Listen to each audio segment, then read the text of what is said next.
برضه نصيحة بالنسبة لأولادنا الشباب: ما تتسرعش في الرد في شغلك أو في حياتك كلها. خد آه وقتك في التفكير، وحتى لو لثواني، عشان ترد الرد الصح. ما تتهورش في الرد.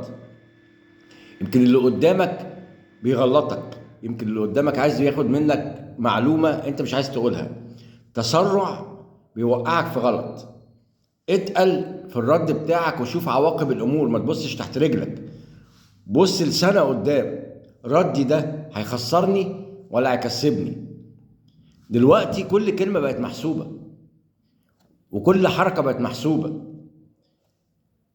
في شغلك لازم تكون تقيل، وتقيل لأبعد الحدود.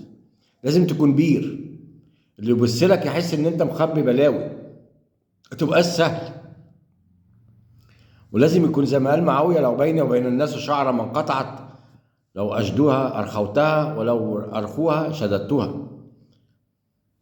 لازم يبقى لك تركاتك في شغلك، يا حركاتك يا تركاتك. ربنا يبارك فيكم ويتوب علينا ربنا.